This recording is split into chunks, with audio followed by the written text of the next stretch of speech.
Surya, congratulations on reaching the finals and good luck for tomorrow.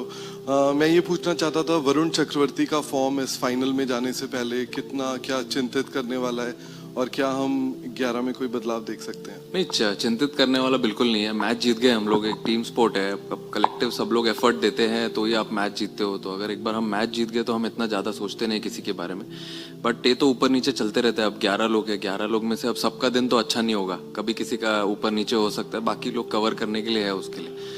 But उसके बारे में बिल्कुल चिंता नहीं है मुझे। वर्ल्ड नंबर 1 बॉलर है वो, और उसको पता है कौन से मैच में कैसे आगे आना है और अपने को मैच जिताना है टीम को, और वो डेफिनेटली वही करेगा, मुझे पता है। चेंजेस कल देख लो, सब आज ही जानना है आपको।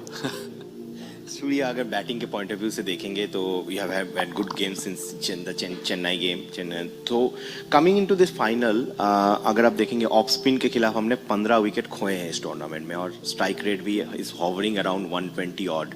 सो और न्यूजीलैंड के पास पोटेंशियली 4 ऑफ स्पिन ऑप्शंस हैं, 2 राइट आर्मर 2 लेफ्ट आर्मर। तो ये जो this how much does this factor in your conversation when you are planning for the game? ये फैक्टर कितना डिस्कस होता है? हम लोग ने तो बिल्कुल डिस्कस नहीं किया इसके ऊपर। अगर 120 के स्ट्राइक रेट से खेल के अगर हम फाइनल खेल रहे हैं तो मैं, कोई बात नहीं, मैं 120 के स्ट्राइक रेट से ही खेलना पसंद करूंगा, कोई दिक्कत नहीं है पूरी टीम को। मेरे हिसाब से ये कॉन्वर्जेशंस एक्चुअली थोड़े थोड़े कभी हम कर लेते हैं, बट इतना ध्यान नहीं देते हैं, क्योंकि ऑन अ गिवन डे कोई भी बैटर कोई भी बॉलर के अगेंस्ट अगर अच्छा करता है तो वो इम्पोर्टेंट है वो टाइम पे अंदर जाके बैटिंग करना और टीम को जो रिक्वायरमेंट है वो करना, वही करते हुए आ रहे हैं हम लोग। अब अगर लास्ट गेम में भी आपने देखा, अब 2 लेफ्टी चले गए थे, ऑफ स्पिनर खेल रहा था, बट लेकिन अच्छा बैटिंग किया ईशान ने उसके against, even Shivam Dube also and also Tilak Varma. तो इतनी कॉन्वर्जेशंस नहीं है, that too at this stage मुझे नहीं लगता है कि इतना सोचना चाहिए। अब कल फाइनल में भी आएंगे 2 स्पिनर, तो खेलना तो पड़ेगा, वापस तो नहीं आ सकते ना छोड़ के, तो संभाल लेंगे कल। सूर्या, जो कप्तान है न्यूजीलैंड, कप्तान है न्यूजीलैंड के, वो कह रहे थे कि वो कोशिश करेंगे कि आपको 250 रन्स के कम में रिस्ट्रिक्ट करें, because team is capable of making. झूठ बोल रहा है प्लस तो आपको क्या लगता है कि 250 रन्स पिछले मैच में बनाया है, what is the kind of run you are looking forward to on this deck? नहीं, देखिए, अब हम लोग ट्राई करेंगे अच्छी बैटिंग करने के लिए। अब उसमें अगर 200, 225, 250 बन जाए तो अच्छी बात है, वो अपने टीम के लिए अच्छा है। बट हम लोग ऐसा सोच के नहीं आते हैं रूम से कि इतने ज़्यादा रन बनाने ही है, क्योंकि कभी कभी विकेट अगर कुछ और डिमांड कर रहा है तो अलग वे में खेलना पड़ता है। तो जो एक्चुअली डिमांड करेगा हम लोग उसी वे में खेलेंगे, और जितना टोटल मिलेगा उसको ही डिफेंड करेंगे, और फिर क्या कर सकते हैं। बैट्समैन हो या बॉलर, एक्सपीरियंस तो काम आता है, लेकिन ये फाइनल मैच का एक जो एक्सपीरियंस रहता है, चाहे वो आईसीसी का हो, आईपीएल जैसे बड़े स्टेज का हो, ये अपने पास है, इसका क्या फ़ायदा हो सकता है? नहीं, फ़ायदा बहुत होता है, क्योंकि अभी ये टीम में बहुत प्लेयर्स हैं जिन्होंने आईसीसी के बहुत सारे इवेंट्स खेले हैं, राइट फ्रॉम आवर कोच, तो उनका एक्सपीरियंस भी इम्पोर्टेंट है। एंड बहुत सारे प्लेयर्स हैं, जैसे बुमराह हो गया, हार्दिक हो गया, अक्षर हो गया, बहुत सारे प्लेयर्स हैं जिन्होंने आईसीसी इवेंट्स में प्रेशर सिचुएशंस में खेल चुके हैं। तो मुझे ऐसा लगता है कि बहुत हेल्प होगा उनके साथ कॉन्वर्जेशन करने में। जब हम बैठते हैं बस में या कभी हम बैठते हैं डिनर पे, तो हम यही बात करते हैं कि अगर कोई ऐसी सिचुएशन आई तो वो सिचुएशन में क्या करना है, and we find a solution. So I think जो डिनर टेबल पे कॉन्वर्जेशन होता है, जो बस में कॉन्वर्जेशन होता है, वो बहुत इंपॉर्टेंट है। और एक्सपीरियंस तो मेरे हिसाब से बहुत मैटर करता है going into such a lovely occasion. I think it will matter the most. Surya, Sanju Samson ने पिछले मैच में कहा कि आप और गौतम गंभीर जो है खिलाड़ियों को बैक करते हैं, चाहे कितना भी मुश्किल दौर रहा हो, लेकिन एट द सेम टाइम आप लोगों ने ये भी दिखाया है कि जब अगर खिलाड़ी को ड्रॉप करने या रेस्ट करने की बात होती है, अनसेंटिमेंटल रही है टीम मैनेजमेंट, चाहे संजू का एग्जाम्पल हो, अक्षर का हो। ये कॉन्वर्सेशन कौन करता है? एज ए कैप्टन आप करते हो, कोच करता है? और दूसरी चीज़, पिछले 10 दिनों में संजू के जिस तरह से उन्होंने खेला, क्या बदला? क्या आपकी बात हुई कुछ खास? मेरे हिसाब से जो टफ कॉन्वर्जेशन है और जो टफ कॉल्स लेने होते हैं वो हम दोनों मिलके साथ में ही लेते हैं, क्योंकि ऐसा कोई किसी एक का कॉल नहीं है। हमको ये देखना होता है कि टीम कैसे बेनिफिट कर सकती है किस प्लेयर को ऐड करके, और कभी अगर फॉर एग्जांपल अगर ऐसा लगता है कि इस टीम के अगेंस्ट किसी का मैचअप अच्छा है, तो उसी हिसाब से हमने शायद अक्सर को बताया भी था कि अगर किसी का ऑफ स्पिनर के हिसाब से बेटर मैचअप है तो हम ऑफ स्पिनर खिलाएंगे वो गेम में। तो वो एकदम क्लियर कॉन्वर्जेशन था। हालांकि खुश नहीं था वो, बट खुश नहीं भी होना चाहिए, सही बात है, बट लेकिन कभी कभी लोग समझ भी जाते हैं टीम के लिए, क्योंकि एक्सपीरियंस्ड खिलाड़ी है वो। और मेरे हिसाब से संजू का इंक्लूजन लाना इसलिए इम्पोर्टेंट था क्योंकि हमने देखा जो हम लास्ट बायलैटरल सीरीज खेल रहे थे उसमें जो कॉम्बिनेशंस थी, जैसे अभिषेक, संजू और ईशान, ये 3 टॉप 3 में बैटिंग कर रहे थे, तो उससे कितना फायदा हुआ हमें। तो जैसे हमने लाया, गेम का रुख ही चेंज हो गया, एकदम अलग ही बैटिंग करने लगे, तो आई थिंक वो एक पॉजिटिव कॉल था उसके लिए। और वो इतनी मेहनत करते हुए ही आ रहा था, मैंने देखा उसको, जब कोई नहीं खेलता है और वो क्या कर रहा होता है वो ज़्यादा इंपॉर्टेंट है। वो जो नहीं खेल रहा था वो सब कुछ कर रहा था जो वो टीम के लिए कर सकता है जब वो खेलेगा। तो मेरे हिसाब से जो आखिर लास्ट उसने 3-4 इनिंग में बैटिंग करी है टीम के लिए, वो वही सब चीज़ जो कर रहा था उसी का फल मिल रहा है उसको।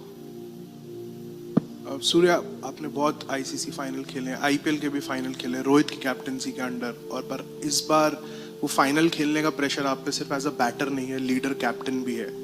तो अभी क्या वो एक एडिड प्रेशर देता है कि कभी आपको वो एक बड़ा भाई बनना है ड्रेसिंग रूम में, जो यंगस्टर्स हैं जिनका शायद पहला आउटिंग होगा इतने हाई प्रोफाइल फाइनल के अंदर, तो जो आपकी लर्निंग्स थी जब आप टीम में यंग थे, इनएक्सपीरियंस थे, तो आप कैसे लेके जाना चाहोगे? और कुछ ऐसा स्पेशल मैसेज या कोई स्पेशल ऑब्जर्वेशन आपके अपने पुराने फाइनल्स में रही हो जो आप यंगस्टर्स को दोगे? नहीं, ये लोग ड्रेसिंग रूम में तो ज़्यादा बात करने देते ही नहीं है मुझे, बिल्कुल भी। इन लोग ही डिक्टेट करते हैं अपने टर्म्स। तो मैंने देखा है इनको सबको, जब फ्रीडम मिलता है तो इन लोग अलग ही कैरेक्टर बन जाते हैं एकदम ग्राउंड पे। तो वो मैं नोटिस करते हुए आ रहा था 5-6 महीने जब मैंने स्टार्ट किया इस टीम को लीड करने के लिए। उसके बाद मुझे समझ में आ गया कि इधर बड़ा भाई या पापा बन के कुछ नहीं होगा, इधर इनको छोड़ना होगा, कान वान पकड़ के कुछ नहीं होगा इनका, इधर इनको खुला छोड़ना होगा, तभी इनसे बेस्ट मिल सकता है। और वही मैं देखते आ रहा हूँ, हर प्लेयर का अलग अलग स्किल और स्ट्रेंथ्स है। तो जब मैंने, अगर ऐसा नहीं है कि किसी को कुछ बोला नहीं है, मैंने बात भी की है प्लेयरों से, बट जिनको ऐसा लगता है कि जिनको छोड़ दिया वो परसेंटेज बढ़ते ही गया है स्टार्ट से लेके अभी तक। तो मैंने इतना किसी को बोला नहीं, मैंने यही बोला है सबको कि जैसे आप लोग खेलते हुए आ रहे हो वैसे ही खेलो। State, franchise cricket, international cricket, ठीक है, अब इंडिया का लोगो लग जाता है उधर, इमोशन अलग आ जाता है, but at the same time what has been successful for you, just keep following that. तो वैसे ही खेलते हुए आ रहे हैं। और yes, obviously as a leader definitely pressure रहेगा मेरे ऊपर। मैं ऐसा नहीं बोल रहा हूँ कि प्रेशर नहीं रहेगा, मैं नर्वस नहीं रहूँगा, क्योंकि अगर मैं ही प्रेशर या नर्वस नहीं रहूँगा तो मेरे से बेस्ट कैसे निकालूंगा मैं खुद का और ऑब्वियसली टीम का भी। तो डेफिनेटली एक एडेड प्रेशर रहेगा ही, और but at the same time excitement भी बहुत है, क्योंकि हमेशा ऐसा मौका नहीं मिलता है एक वर्ल्ड कप फाइनल खेलने का, और वो भी इंडिया में। That is a special feeling.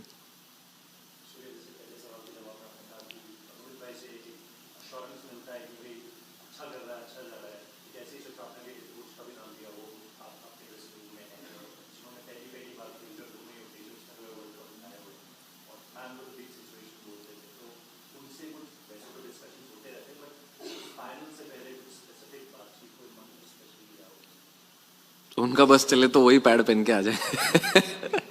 नहीं, मंत्रा क्या है, वो बड़े जब भी उन्होंने वर्ल्ड कप्स खेला है, इंडिया को वर्ल्ड कप्स जिताया है, उनका मंत्रा हमेशा से यही रहा है कि ये एक ऐसा स्पोर्ट है जिसमें आपको सबका कंट्रीब्यूशन लेना ज़रूरी है। ऐसे किसी एक या दो प्लेयर की वजह से आप टूर्नामेंट जीतोगे नहीं। जैसे कि आप देख रहे हो, अगर आप स्टार्ट से देखोगे, या छोड़ो, जब जिम्बाब्वे गेम से हम खेले तो हर प्लेयर का कंट्रीब्यूशन आया। उसके बाद हम नेक्स्ट गेम खेले सेम वेस्ट इंडीज के सामने, and even in the semifinal also सब प्लेयर का कंट्रीब्यूशन आया। तो यही चीज़ पे वो हमेशा फोकस करते हैं कि एक टीम स्पोर्ट में अगर बैटिंग डिपार्टमेंट है तो सारे बैट्समैनों का कंट्रीब्यूशन आना ज़रूरी है। और मेन ये है कि उन्होंने वो पर्सनल माइलस्टोन वाला फंडा ही निकाल दिया है टीम में से, कि पर्सनल माइलस्टोन पे ज़्यादा किसी का फोकस नहीं होगा, इट्स अ टीम गेम। अगर नीचे जाके, जैसे फॉर एग्जांपल लास्ट गेम में तिलक ने 7 बॉल में 21 रन बनाया, ऐसा भी कोई नॉक खेलता है, या अगर किसी ने 5 बॉल में 8 रन बनाया है, that is almost similar to what someone gets a 50 और समवन गेट्स अ 100, वो उतना ही इंपॉर्टेंट होता है। अभी जैसे लास्ट गेम में हम 7 रन से जीते, अगर क्या पता किसी का 7 रन या 10 रन जिसने बनाया होगा 3-4 बॉल में, वो इंपॉर्टेंट हो गया। तो ये सब चीज़ पे उनका फोकस होता है। टीम गोल से ज़्यादा इंपॉर्टेंट कुछ नहीं है उनके लिए। तो टीम के लिए जो इंपॉर्टेंट लगता है, अगर किसी को जाके पहला बॉल छक्का मारना है तो मारना है, और अगर लगता है अपना गेम साइड में रख के कुछ और गेम खेलना है तो वो भी खेलना है। तो वही उनकी थियरी है इस टीम में। तो वही मुझे ऐसा लगता है कि जो थोड़ा पॉजिटिविटी स्प्रेड करती है और अच्छा एनवायरनमेंट क्रिएट करती है इस टीम में। क्योंकि अगर आप खुद को छोड़ के अगर टीम के बारे में सोचने लग जाओ तो फिर आप सबका गोल सेम ही हो जाता है। जब इतने सारे लोग अगर सेम पेज पे आ गए तो फिर तो पता ही है आपको। सूर्या,